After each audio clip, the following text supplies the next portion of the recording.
सन 1857 के बाद अंग्रेज़ों ने जामा मस्जिद में नमाज पर पाबंदी लगा दी थी और मस्जिद में अंग्रेज़ी फ़ौज के घोड़े बांधे जाने लगे थे। आखिरकार 1864 में मस्जिद को दोबारा नमाजियों के लिए खोल दिया गया था। नमाजियों के साथ साथ दुनिया के कई जाने माने लोगों ने जामा मस्जिद की ज़मीन पर सजदा अदा किया है, चाहे वो सऊदी अरब के बादशाह हों या फिर मिस्र के नासिर, कभी ईरान के शाह पहलवी तो कभी इंडोनेशिया के राष्ट्रपति सुकर्नो, सबने यहाँ पर सजदा किया है। लेकिन इनमें से कोई भी यह नहीं जानता था कि जामा मस्जिद वास्तव में महाराज अनंगपाल तोमर द्वितीय स्थापित माँ भद्रकाली और भगवान श्री कृष्ण की पत्नी देवी यमनेत्री का मंदिर था, जिसे शाहजहां ने तोड़वाकर जामा मस्जिद बनवाया था।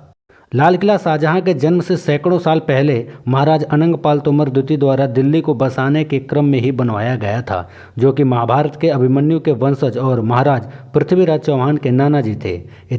लाल किला का असली नाम लाल कोट था।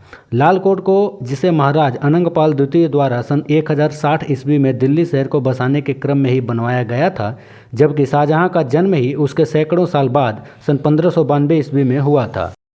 आज के समय पर इसके पूरे सबूत मौजूद हैं। किले के मुख्य द्वार पर बाहर हाथी की मूर्ति अंकित है, जबकि इस्लाम मूर्ति के विरोधी होते हैं और राजपूत राजा लोग हाथियों के प्रेम के लिए विख्यात थे। इसके अलावा लाल किले के महल में लगे सूअर के मुंह वाले 4 नल अभी भी वहीं पर हैं। यह भी इस्लाम विरोधी प्रतीक चिन्ह है। महाराज अनंगपाल तोमर द्वितीय माँ भद्रकाली के उपासक थे और भगवान श्री कृष्ण की पत्नी देवी यमनेत्री उनकी कुल देवी थी। इन्हीं के लिए उन्होंने अपने आवास लाल कोट के निकट ही सामने भगवा पत्थर से भव्य मंदिर का निर्माण करवाया था और हर एक राज उत्सव उसी परिसर में हुआ करते थे। यहाँ की इमारतों में उपस्थित अष्टदलीय पुष्प, जंजीर, घंटियाँ आदि के लक्षण वहाँ हिंदू धर्म चिन्हों के रूप में आज भी मौजूद हैं।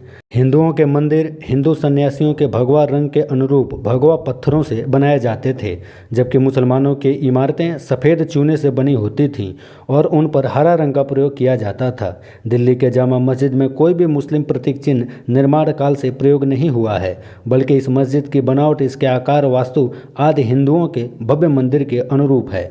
शाहजहां ने सन 1627 में अपने पिता की मृत्यु होने के बाद वह गद्दी पर बैठा था और उसने खुदा का दरबार उसके दरबार से ऊंचा हो ऐसी सोच रखता था। खुदा के घर का फर्श उसके तख्त और ताज से ऊपर हो, इसलिए उसने महाराज अनंगपाल तोमर द्वितीय द्वारा स्थापित माँ भद्रकाली और भगवान श्री कृष्ण की पत्नी देवी यमुनोत्री, जो कि महाराज अनंगपाल की कुल देवी थी, उसे तुड़वाकर मंदिर से जुड़ी हुई भोजला नामक छोटी सी पहाड़ी, जहां महाराज अनंगपाल राजकीय उत्सव के समय उत्सव देखने आने वालों के घोड़े बांधते थे, उसे भी मस्जिद परिसर में मिलाने के लिए चुना और 6 अक्टूबर सन 1650 को मस्जिद को बनाने का कार्य शुरू करवा दिया।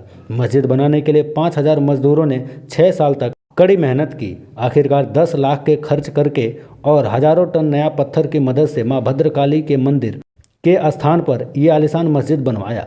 80 मीटर लंबी और 27 मीटर चौड़ी इस मस्जिद में 3 गुंबद बनवाए, साथ ही दोनों तरफ 41 फीट ऊंची मीनारें बनवाई। इस मस्जिद में एक साथ 25,000 से भी ज़्यादा लोग नमाज अदा कर सकते हैं। इस बेजोड़ मस्जिद का नाम भगवान श्री कृष्ण की पत्नी देवी यमुनोत्री के नाम के कारण मुसलमान य की जगह ज शब्द का उच्चारण करने लगे और बाद में मस्जिद जहानुमा नाम रखा गया, जिसे फिर लोगों ने जामा मस्जिद कहना शुरू कर दिया।